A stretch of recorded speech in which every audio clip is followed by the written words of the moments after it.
The human voice. It's the instrument we all play. It's the most powerful sound in the world, probably. It's the only one that can start a war or say, I love you. And yet many people have the experience that when they speak, people don't listen to them. Why is that? How can we speak powerfully to make change in the world? What I'd like to suggest, there are a number of habits that we need to move away from. I've assembled for your pleasure here 7 deadly sins of speaking. I'm not pretending this is an exhaustive list, but these 7, I think, are pretty large. Habits that we can all fall into. First, gossip. Speaking ill of somebody who's not present. Not a nice habit, and we know perfectly well the person gossiping 5 minutes later will be gossiping about us. Second, judging. We know people who are like this in conversation, and it's very hard to listen to somebody if you know that you're being judged and found wanting at the same time. Third, negativity. You can fall into this. My mother, in the last years of her life, became very, very negative, and it's hard to listen. I remember one day I said to her, it's October the 1st today, and she said, I know, isn't it dreadful? It's hard to listen when somebody's that negative. And another form of negativity, complaining. Well, this is the national art of the UK. It's our national sport. We complain about the weather, about sport, about politics, about everything. But actually, complaining is viral misery. It's not spreading sunshine and lightness in the world. Excuses. We've all met this guy. Maybe we've all been this guy. Some people have a blame thrower. They just pass it on to everybody else and don't take responsibility for their actions. And again, hard to listen to somebody who's being like that. Penultimate, the 6th of the 7, embroidery, exaggeration. It demeans our language, actually, sometimes. For example, if I see something that really is awesome, what do I call it? And then, of course, this exaggeration becomes lying, out and out lying, and we don't want to listen to people we know are lying to us.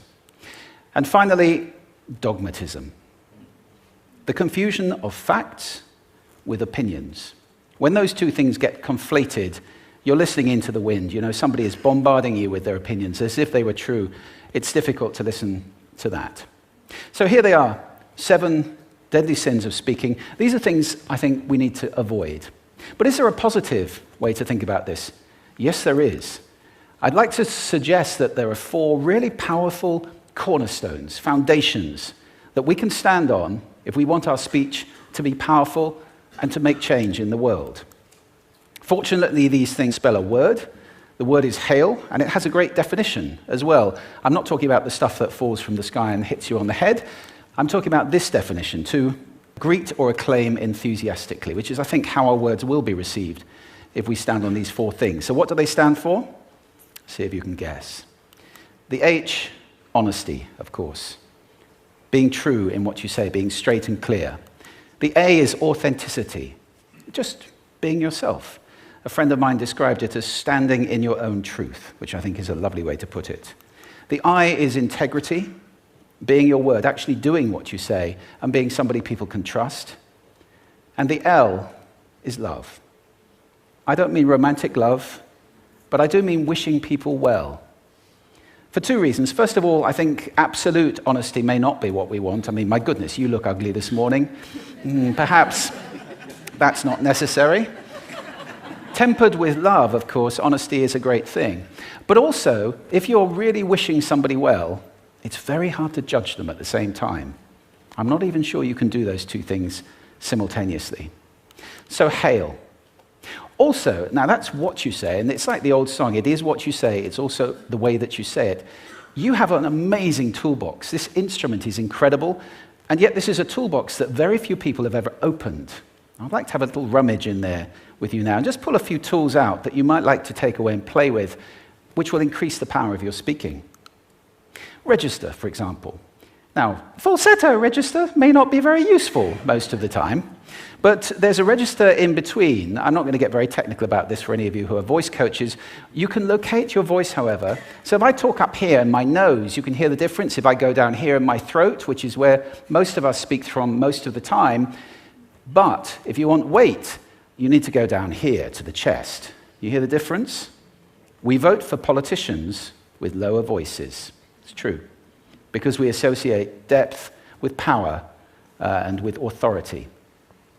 That's register. And we have timbre. It's the way your voice feels. Again, the research shows that we prefer voices which are rich, smooth, warm, like hot chocolate. Well, if that's not you, that's not the end of the world, because you can train. Go get a voice coach. And there are amazing things you can do with breathing, with posture, and with exercises to improve the timbre of your voice. Then prosody. I love prosody. This is the sing-song, the meta-language that we use in order to impart meaning. It's route one for meaning in conversation. People who speak all on one note are really quite hard to listen to if they don't have any prosody at all. That's where the word monotonic comes from, or monotonous, monotone. Also, we have repetitive prosody now coming in, where every sentence ends as if it were a question, when it's actually not a question, it's a statement. And if you repeat that one over and over, it's actually restricting your ability to communicate through prosody, which I think is a shame. So let's try and break that habit. Pace. I can get very, very excited by saying something really, really quickly, or I can slow right down to emphasize. And at the end of that, of course, is our old friend, silence. There's nothing wrong with a bit of silence in a talk, is there? We don't have to fill it with ums and ahs. It can be very powerful. Of course, pitch often goes along with pace to indicate arousal, but you can do it just with pitch. Where did you leave my keys? Where did you leave my keys? It's a slightly different meaning in those two deliveries. And finally, volume. I can get really excited by using volume, sorry about that if I startled anybody, or I can have you really pay attention by getting very quiet. Some people broadcast the whole time, try not to do that. That's called sodcasting. Imposing your sound on people around you carelessly and inconsiderately, not nice. Of course, where this all comes into play most of all is when you've got something really important to do. It might be standing on a stage like this and giving a talk to people. It might be proposing marriage, asking for a raise, a wedding speech, whatever it is. If it's really important, you owe it to yourself to look at this toolbox and the engine that it's going to work on. And no engine works well without being warmed up. Warm up your voice. Actually, let me show you how to do that. Would you all like to stand up for a moment? I'm going to show you the 6 vocal warm-up exercises that I do before every talk I ever do. Anytime you're going to talk to anybody important, do these. First, arms up, deep breath in, and sigh out, like that. One more time. Very good. Now we're going to warm up our lips, and we're going to go bop, bop, bop, bop, bop, bop, bop, bop. Very good. And now, just like when you were a kid. Now your lips should be coming alive. We're going to do the tongue next with exaggerated la, la, la, la, la, la, la, la, la. Beautiful. You're getting really good at this. And then roll an R. That's like champagne for the tongue. Finally, and if I can only do one, the pros call this the siren. It's really good. It starts with we and goes to or. The we is high, the or is low. So you go wee, or, wee. Fantastic. Give yourselves a round of applause. Take a seat. Thank you. Next time you speak, do those in advance. Now, let me just put this in context to close. This is a serious point here. This is where we are now, right? We speak not very well into people who simply aren't listening in an environment that's all about noise and bad acoustics. I have talked about that on this stage in different phases. What would the world be like if we were speaking powerfully to people who are listening consciously in environments which were actually fit for purpose? Or to make that a bit larger, what would the world be like if we were creating sound consciously and consuming sound consciously and designing all our environments consciously for sound?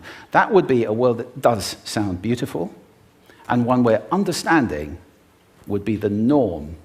And that is an idea worth spreading. Thank you. Thank you.